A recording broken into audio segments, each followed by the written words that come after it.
Okay, in this video we're going to start talking about assemblies. So I've got posted in the Chapter 6 folder on Blackboard a zipped folder here with some assembly parts. They're just a couple simple little parts that we can play around with.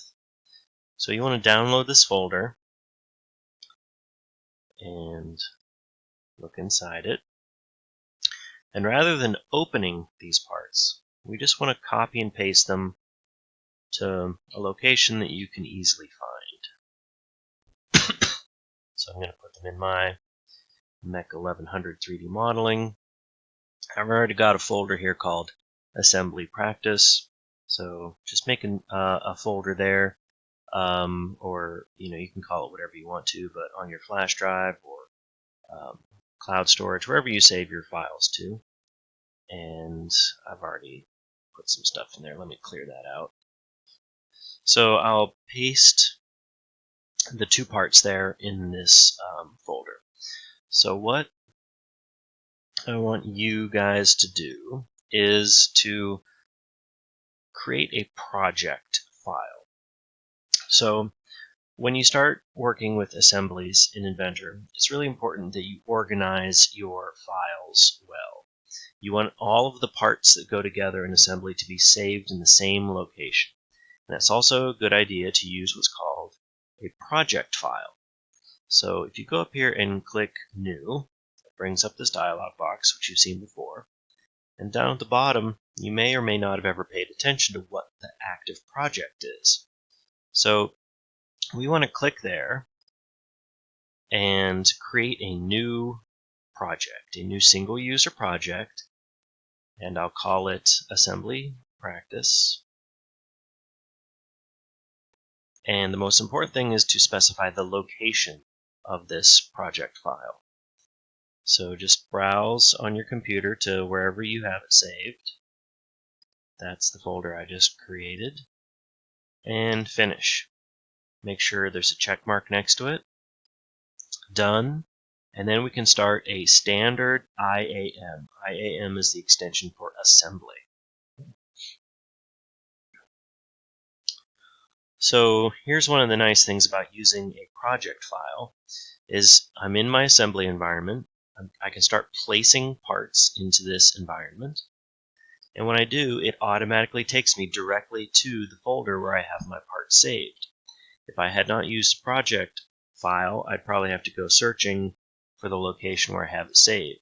But because I have assembly practice set as the active project, it automatically takes me to the folder where that file resides, and that's also where my parts are. So I'm going to place, I think, 2 instances of this block.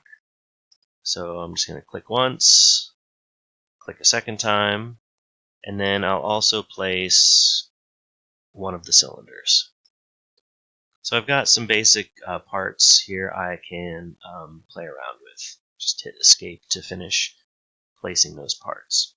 So these parts right now are all just kind of free floating in space. I sometimes find that it's nice to anchor one of these parts, or ground it is what Inventor calls it. So on my block 1 here, if I right click on it in the model browser, I can select grounded. Okay, and there's a little pin next to it now. That means that this block isn't going anywhere. And I like to have at least one part grounded, and then I can start attaching the other parts to it. And I like to have at least one grounded so the whole thing isn't just floating in space. So these parts are still free to float, but the cylinder and this block here. But this one is anchored. It's grounded. It's not going anywhere.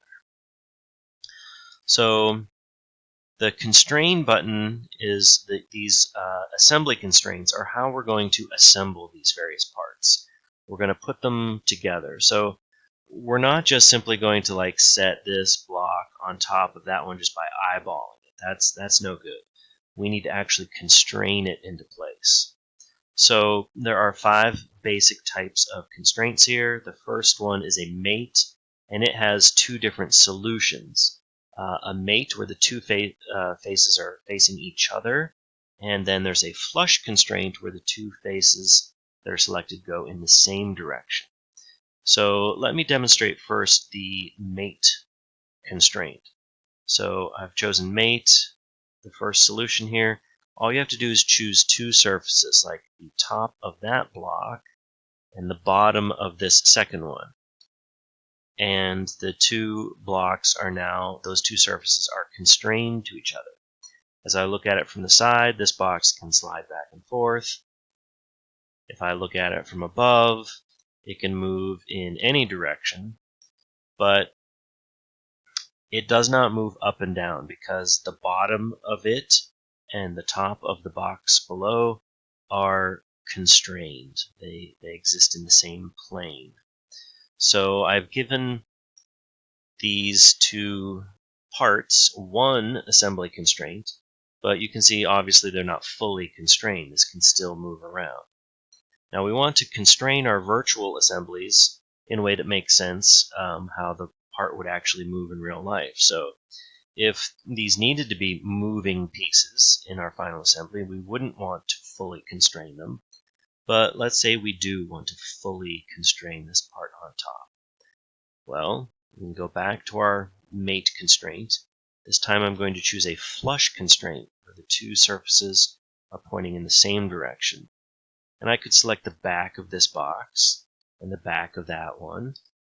And now the only degree of freedom remaining is in the z-axis. So if I look at it from the side, I can't move it. I can't move it up and down because of the mate. I can't move it from side to side because of the flush constraint. The only direction it can still move is in this z direction. I have not constrained that direction yet. So if I wanted this to be fully constrained, I can add one more constraint, another flush constraint of that face and that face. Now, if I try to move this top box, I can't do it. It is fully constrained. Okay? Alright, so if you want to undo a constraint you've added, they show up in the project browser or the model browser, and you can just go back in and delete them. If you made them and decide you don't want them, just delete, delete, delete, and now this is completely free to move again. Let's next do an angle constraint. Now there are three different solutions here. I only ever use the first one, the directed angle. So you can, let's say, make this part, this face, and this face have a, well, if I give them a 0 degree constraint, that's going to be somewhat similar to a flush constraint. So let's give it like a 45 degree. So now you can see how this face and this face are now 45 degrees apart because I've applied that angle constraint. Let me delete that. And let me point out something here that I forgot to with the mate constraints. I showed you how you can mate surfaces, but you can mate more than just surfaces. You can mate edges. Like I could mate that edge and that edge. And then see what happens is that it's like a hinge almost. So if I look at this from above, this swings around like a hinge, but the edges, the corner edges, are constrained to each other. Let's delete that mate. Oh, I'm in the middle of my constraint command. Let's get out of that and whoops, try to delete. Okay, and the other thing you can do is you can constrain single points. It's wanting to pick an edge. If I hover over it for a moment, it gives me this little pop-up. I can choose vertex, and then I can constrain that vertex with this vertex. Okay, and it might seem like the two are fully constrained with each other, but it's just actually the corners that are constrained. So it still is free to rotate. So just wanted to point that out. You can constrain surfaces, edges, or vertices. Let's get rid of that. Let's delete it. Okay. So we've done mates, we've done angles, tangent. Tangent is, well, I've got the cylinder here. We can apply a tangent constraint between the, oh, let's cancel that. I had something highlighted I didn't mean to. Let's constrain with a tangent constraint the cylinder and the top of this box right there.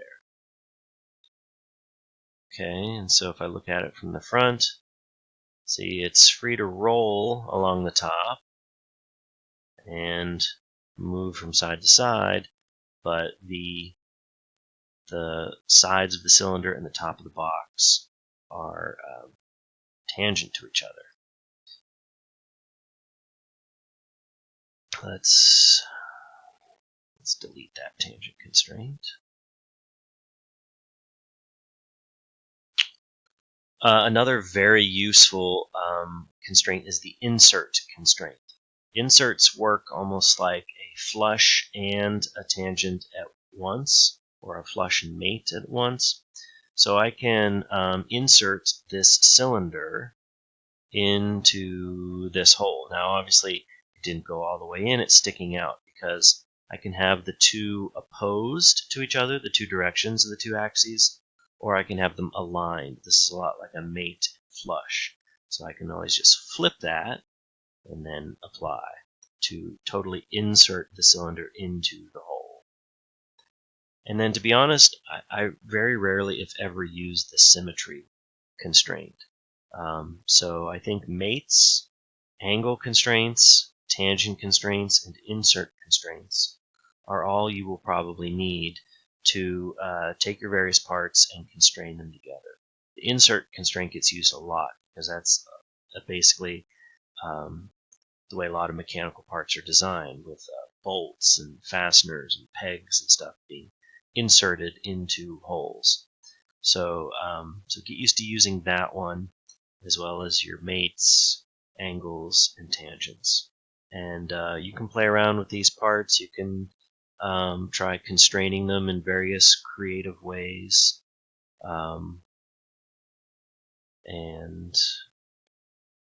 And then after you've kind of played around with these constraints a bit, you can try exercise 6.1. And then once you've done that, then you can work on assembling the arbor press.